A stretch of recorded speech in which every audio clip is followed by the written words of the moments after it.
Because somewhere, somehow, over time, the past 38 years, yung butike naging bayawak, naging buhaya. Sa bawat henerasyon, may buhaya. So, itong mga to, lahat nag-accumulate, itong mga buhaya, dumami. Pero siya pupunta ron bilang dating presidente na inanyayahan nyo bilang panauhin. Kaya tratuhin nyo ng maganda. Kailangan Correct. tratong bisita. Hindi yung nambubuli kayo. At saka hindi nyo mabubuli ito. Baka kayo ibuli pa nito. What's up mga kababayan? News that matters here. Dito sa video natin ngayon ay ating panoorin o pakinggan itong sina Atty. Panelo at Cadado mga kababayan. Magbarilan na lang, yan ang wika ni Atty. Panelo dito sa mga Tuadcom, no? Na kung saan magpakita naman kayo ng paggalang mga pulpul na kongreso sa dating Pangulo na si Tatay Digong at wag puro kayabangan at kabastusan ang inangaw-ngaw nyo sa harap ng media. Na bukas mga kababayan ating mapapanood, no? Si Tatay Digong upang sagutin ang hamon ng mga ito. Kung kaya naman ang wika, no, ng mga vlogger, mag-alsa na, pumunta na sa venue ng batasan sa Commonwealth upang ipahayag ang tunay na suporta kay Tatay Digong. Ano sa tingin nyo dun mga kababayan? Napabiro pang winika, no? Indirectly ni Tatay Digong na kung di matapos-tapos itong puro hearing na ginagawa ng Quadcom, magbarilan na nga lang talaga upang mawakasan itong puro iyak at pagngaw-ngaw ng mga young guns nila Tambali Zabongit. Pero bago ang lahat mga kababayan, huwag niyo po sana kalimutang mag-like at subscribe para updated ka sa mga uploads ko araw-araw. At yun na nga no, mga kababayan, bukas dadalo, no, sa House Quadcom ang ating Tatay Digong, kung kaya't ating abangan ito at bigyan ng malakas na suporta na kung kaya nga pumunta tayo sa harap ng batasan Commonwealth dahil doon magaganap ang hearing. Kung kaya naman hindi ko na patatagalin pa, ito na ang buong video. Ito yung announcement. Sa Miyerkules, the day after tomorrow, ang dating Presidente Rodrigo Roa Duterte ay dadalo dyan sa Quad Committee hearing. Kaugnay dyan sa mga extrajudicial killing na yan. Kaya yung mga may lakad sa inyo, cancelin nyo muna para mapanood nyo live. At sigurado, maraming I can imagine kung ano mangyayari doon. Titingnan natin yung mga tapang nitong mga kongresistang ito. Makakaharap na nila, yung inahamon nila. Hindi sila uurungan ito. Alam niyo ba may kwento ko sa inyo ha? Basta aaten siya. At yung mga, kung wala rin lang kayong ginagawa, salubungin natin ang Presidente Duterte sa pagdalo niya dyan sa Batasang Pambansa, Batasang Pambansa sa may Commonwealth. Papunta doon. Doon ang gagawing hearing. At siya nga pala, kausap ko lang ko kanina si Presidente Duterte. Sabi niya, mag-aabogado ka sa akin, Sal. Sabi niya, mag-enter ka ng appearance mo as my lawyer. Ikaw ang lawyer ko sa Maynila, si Attorney Del Gran, abogado ko sa Davao. Kayong dalawa, ang aking mga abogado doon. Siyempre ka ako, ikaw pa. Sigurado. Paano kung i-contempt nila si PRRD attorney? Unang-una, bakit i-contempt? wala naman dahilan kung bakit i-contempt. Pero anyway, may kikwento ko sa inyo.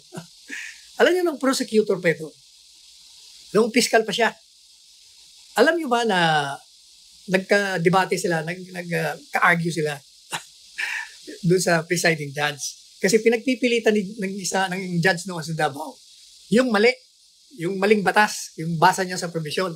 Itong si Presidente Duterte, mataas ang nakuha nito. Kung hindi tayo nagkakamali, baka 100 niya ito, 99 ang nito, ang grado sa criminal law sa bar exams. Kaya alam niya ang kanyang batas. Talagang sinasabi niya na, alam ko, mali ka. Pinagpipilitan ng judge. Madalit sabi nagsisigawan na sila. Ang sabi ni Presidente Duterte, dahil ayaw tumigil itong judge, PI, sabi niya, ikaw, judge, doon tayo sa labas. Magbarilan na lang tayo. Kung pagpipilitan mo yung mali, barilan tayo doon sa labas. Yan. Nakakuha siya ng katapat niya. Marami na akong hinamon ng barilan niyan. Nakita niyo yung isang drug lord doon sa isang lugar. Pinunta niya. Pinaalis niya yung kanyang mga security. Yung presidente siya. Presidente siya. Pinunta niya. Silang dalawa lang. Binaba niya yung baril niya. Sabi niya, alam mo, pag hindi ka tumigil sa ginagawa mo, magbarilan na lang tayong dalawa. Magpatayan tayo. Eto, bumunot ka. Nawala. Nawala na, umalis na. Umalis na yung isang drug lord doon. O basta para sa mga balabalita, masamang tao daw. Kaya visit na si Presidente Duterte. Kasi dami niyang naririnig. Kaya pinuntahan niya. Marami yung pang isang secretary, cabinet member sa Davao. Mayor siya. Pinuntahan niya rin doon sa Paganda Hotel. Hinamon niya rin ang barilan. Sabi niya, sinisira mo. Ang dami mo barilan tayo. Bumunot ka. Nako, kaya kayong mga nandyan, maging magalang kayo kay Presidente Duterte. Huwag niyo siyang pupwersahin na Ano tuwad ko? Sagot. Gusto nyo ba gano'n na lang mangyari? Barilan na lang.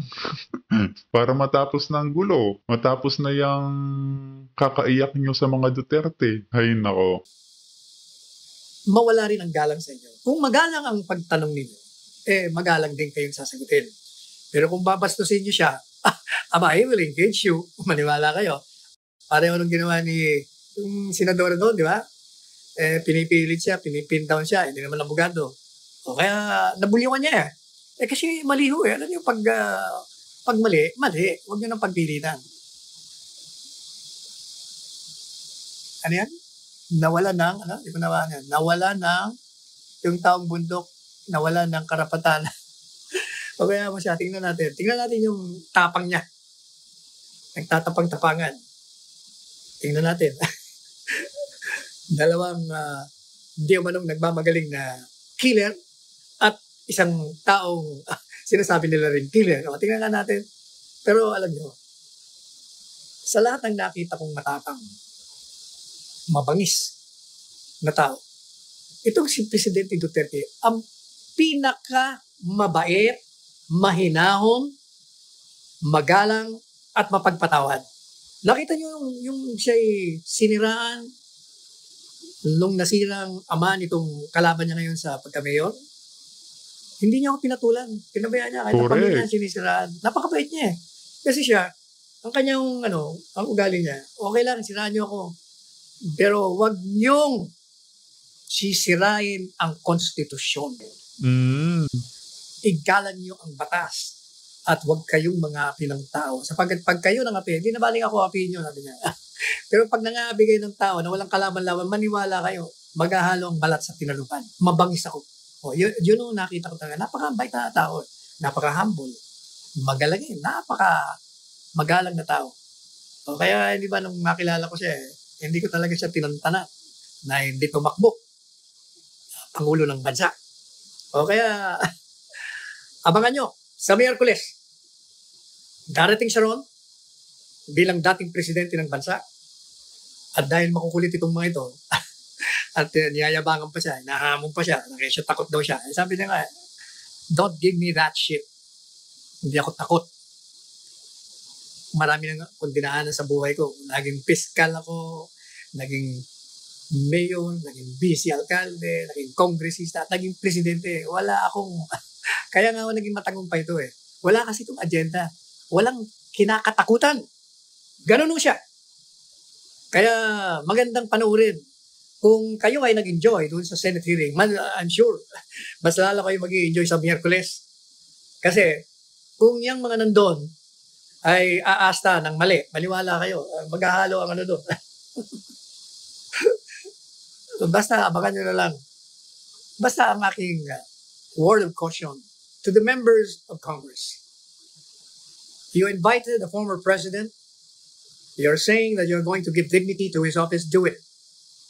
Don't ever commit the mistake of embarrassing the president, former president, humiliating the former president, assaulting his integrity and reputation, and misleading people about him. And maniwala kayo, you will be receiving what you are looking for.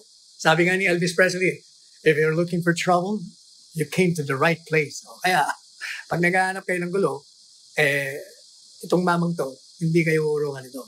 Pero siya pupunta ron bilang dating presidente na inanyayahan nyo bilang panauhin. Kaya tratuhin nyo ng maganda.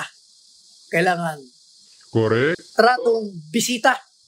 Hindi yung nambubuli kayo. At saka hindi nyo mabubuli ito. Baka kayo ibuli pa nito. Tandaan nyo do not ever provoke this man. Tama. Because hell might break loose. Baka tawanan lang kayo ni Presidente Duterte. Alam mo naman ito si Presidente. Wa-epek yang pang-joy trigger nyo, yung mga power trip nyo, mga pulpul na kongreso. Subukan nyo lang ng magkaalaman. Kala nyo, ha? Duterte. Ang mga jokes ito, talagang hinahanap kita Manila. O, ganyan. O kaya, hindi tayo magtatagal sa ating pag-uusap ngayon kasi kaya lang ako nagpuwersa na mag-TikTok para anyayahan kayong lahat manood sa Miyerkules, 9:30 in the morning, dyan sa Batasang Pambansa, dyan sa 4 na komite na nagkahalo-halo, nagkaisa upang di umano imbestigahan in aid of legislation yung mga nangyayaring extrajudicial killing, yung kriminalidad, yung daw mga gambling dyan sa mga pogo, kung ano-ano pa. Kaya pagbibigyan ako ni Presidente Duterte. Sabi siya sa akin kanina, para matapos na. Matapos na yung mga kung ano pinagsasabi nila, tapusin na natin yan para magkaalaman na. Yan. Yan ang kanyang pagtanggap sa imbitasyon. Ako, sabi niya sa akin, mag-enter ako ng appearance to bilang abogado niya. Kasama natin si Attorney Delgado. And I'm sure, darating din doon si Attorney Medialdea, yung aking kapangalan. Dating Executive Secretary. Yung dating Pagcor Chairman, si Attorney Friendly, nandun din yan. Kaya Daniel, maganda ka na Daniel. Meron tayo lakad sa Miyerkules. Kailangan maaga tayo na naman. Hindi na naman tayo makakapag-programa nito sa SMNI. Meron na naman tayo lakad. But hopefully, makaklaro na. Kung kasi, sinasabi ng mga kongresista, hindi ko namin maintindihan ano ba talaga? Nagbibiro ba siya? O talagang lahat na sinabi niya ay puro totoo. Kasi yung mga iba dyan, sinasabi niya, may extrajudicial admission. But wala naman talagang extrajudicial admission. In fact, in my article today, yung araw na ito, gumawa po ako ng article sa Manila Times. Ang sabi ko, extrajudicial admissions made by Duterte exist only in the minds of his political detractors. Madali sabi, wala ko siyang ginawang pag-amin sa anumang pagpatay o paglikha ng isang death squad na pumatay. Hindi yung wala akong pag-amin. Ang problema kasi, binabago niya yung kanyang naratibo, yung kanyang istorya. Ang sinasabi niya, nung sinabi niya, ako may sariling death squad, pero bago niya sinabi niya, alam niyo, yung death squad, yung phrase na yan, katagang yan, loosely being used, ginagamit, loosely. Okay, dapat yun. That should have already warned them na pag ginamit niya yung death squad, ay hindi yung death squad na talagang pumapatay na sa kanya. Kaya nung sinabi niya, may death squad ako, alam niyo, magaling ako sa intriga, magaling ako sa Taiwan. Kaya nga ako naging presidente, mahusay ako mag-intriga, sabi niya. Kaya, kung hindi mo bibigyang intriga, pananakot, ang mga nasasakupan mo nga naman, walang mangyayari. Kaya naintindihan ng taong bayan yung term na ginamit, sa lugar ng Davao. Napakaswerte nga ng mga taga-Davaoenyo na may tatay digong sila na tunay na nagmamalasakit sa probinsya nila. Sana all na lang talaga. Itong mga criminal na ito, iniintriga ko ito, sila ho nagpapatayan. Kaya sila ang aking mga death squad. Kasi hindi na kailangan ng mga pulis na arrestuin sila, dalhin sa kulungan, o kaya naman mag-resist, lumaban sa kanila, at mapipilitan siyang barilin sila at patayin. At yun naman naaayon sa batas. Walang problema doon. O kaya sabi niya, yan ang aking death squad. Ang problema itong mga ito, namin mo kung pala talaga, kayo talaga. Lalo na nga, kaya natin, sino ba mga miyembro ng death squad? Sino ba yung 8 yun o 7? Sabi ni Presidente Duterte, wala, patay na sila. Doon lang dapat alam nyo na ang sinasabi niya sa inyo, yun ang mga death squad niya, yung sila nagpapatayan. Kasi alam niyo, pag ikaw ay nakasama sa sindikato ng droga, talaga magkakaroon kayo ng number 1, ribal sa teritoryo, number 2, sa pera, number 3, ang katakot-takot ang intrigahan dyan, number 4, magchuchuchu yung mga yan sa isa't isa. Okay, magkakaroon talagang patayan yung mga yan. Yan ang katotohanan ho dyan. Kaya, so, magkita-kita ho tayo, ha? The President will be there. I will be there. I will enter my appearance as his lawyer. Mag-enter ako ng appearance ko bilang abogado niya.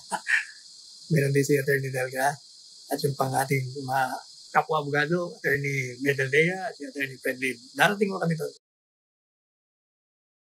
Ito yung At yun na nga ng mga kababayan, narinig natin si Attorney Panelo patungkol dito sa kanyang request, no? Na dumalo tayo o makinig bukas sa gagawing pagdalo ni Tatay Digong sa House Quadcom. Kung kaya naman dumako naman tayo dito kay Kadado, no? Na may request din sa ating Vice Presidente naman na si Sara Duterte. Ating sabay-sabay na panoorin to mga kababayan. No? Kukunin mo lahat ng ninakaw nila. Lahat na ninakaw. Sabi ko nga yun yung kanina na disturbo. If you assume na 50 trillion, if you total, research na lang, 50 trillion was the budget from the time of Cory down to the present. Let's just say 50 trillion. And a good 40% goes to corruption. That's 20 trillion. Can you just imagine we have to recover 20 trillion? Nasaan yun? Diba? Now, if you recover kahit kalahati noon, that's 10 trillion. Ang dami nun. Nasaan na yun? Because somewhere, somehow, over time, the past 38 years, yung butike, naging bayawak, naging buhaya. Sa bawat henerasyon, may buhaya. So, itong mga to, lahat nag-accumulate, itong mga buhaya, dumami ng 20 trillion. Ina-assume ko lang given yung data na 40 to 50% goes to, of course, hindi natin marirecover na lahat. Iba dyan, kinain na, ginastos na, nakamatayan na. Pero the objective should be, given that ballpark figure, Madam President, di ba, if titignan nyo yung mula noon hanggang ngayon, yung restitution niya, yung day of restitution, tangina nyo, ibalik nyo lahat sa amin yan. Sa taong bayan yan. And you are a president of the people. And you are going to reboot. Yun ang expectation ng taong bayan. Ako, at least yun ang expectation. We will help you reboot. So, isipin mo, sabi ko nga, di ba, paano mo yung problema, paano gagawa ng solusyon kung di mo alam yung problema? So, ang question, magkano na pinawala sa atin? Kaya nga may ballpark figure ka kung 50 trillion, noon hanggang ngayon, 50 trillion na budget, year in, year out, 38 years, on average, lahat yan, inad nyo lahat. Search nyo na lang yung data, probably one can search, one can do the research, and then add din nyo lahat, 1986 hanggang 2024, budget, add nyo lahat, din nyo yung total. So, in-estimate ko lang mga 50 trillion yan.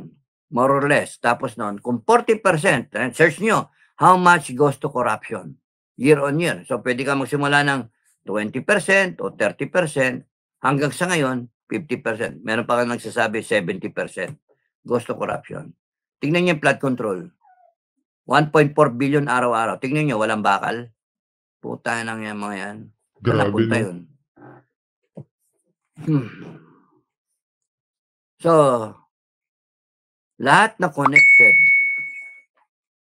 At least may ballpark figure ka, 20%, Ang hindi ko lang matandaan mga kababayan, na ito bang flood control funds magpahanggang ngayon ay may lumalabas na pera dito sa palpak at walang katotohanan ng proyektong ito. Mantaking ngayon mga kababayan, 1.2 billion kada araw ang lumalabas, ngunit wala namang natatapos. Grabe na talaga ang korupsyon sa ating bansa. 40% of 50 trillion is 20 trillion.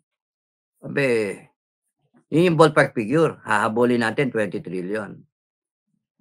Nasaan yun? Nakanino yun? Dami niyan. May mga kumpanya, may mga private individuals, may mga anak-anak, may asawa, may kabit. So, mahabang ano. Pero, how to do it, madam? Year on year. Boom, boom. Balik. Parang time travel. Diba? O, gusto mo, sa bayan na, may nagtatrabaho ng 1986, 87, 88, 89 per president. Tapos may nagtatrabaho ng FBR time. Boom. Meron nagtatrabaho ng, sino ba yung sumunod? GMA time. Uy, kaalyado. O, yun ang problema. Mahirap mag-compromise. Sorry, mga ganun ba? Pero, hindi naman actually si GMA, paano yung mga nakapaligid sa kanya? Di ba? So, Gusto mong maging selective? Okay lang, sige selective. O kaya, huyulin mo na yung kaibigan? Sige, huyulin mo na yung kaibigan. Ang sa akin ang punto, 20 trillion. Ballpark figure. Makakuha ka dyan ng mga 10 trillion, nangalahati ka na. Imagine yung bentayo ng 10 trillion. Dami nun, bumalik kahit papano. Imagine yung dami mo na nagawa sa 10 trillion.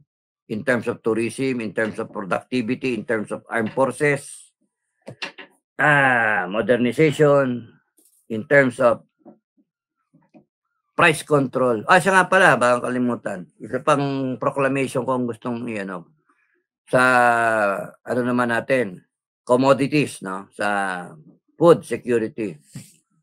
Price control dito sa farm gate prices, price control sa retail. Merong recommended SRP, no? Dito may SRP. Hindi, minimum to. Para may kayat yung mga farmer natin kay vegetable, rice, corn, sugarcane, o kaya fruit trees, etc. O kaya high value crops, lahat na. Farmers, o kaya agro, no? Agroforestry. So, o tsaka fishermen, na may minimum price sa pagbili sa produkto nila.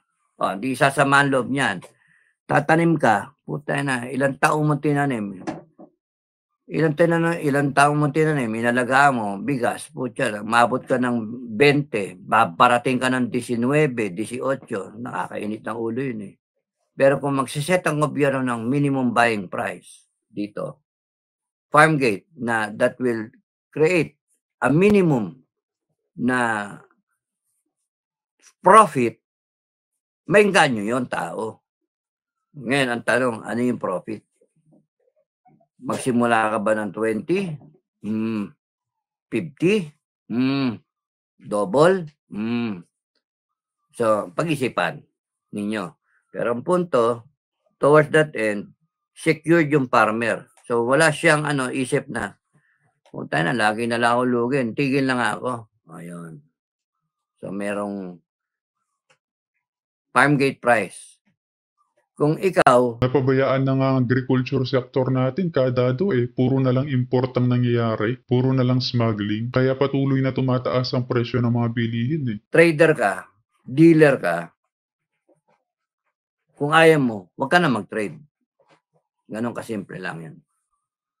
Pero ang problema kasi, babarating mo ng gusto yung production, sa production, mawala ng gana yung magtatanim, kaya ang mangyari, mag-i-import tayo kasi nagkaroon ng shortage Tapos itong mga tanginan to, sila na yung nag-control ng presyo sa ibaba, binarat ng binarat yung tao hanggang sa mawala ng gana, to the point na binenta pa yung lupa. No? Tapos ito, mag-import na lang siya. Kontrolado na yung presyo. Pagdating dito sa dulo, itataas na yung presyo. Saka nakakita yung may nagtatanim naman sa atin ng sibuyas. Piniga nila yung presyo, lugin tao, piniga ng piniga. Hinord. Putang yan.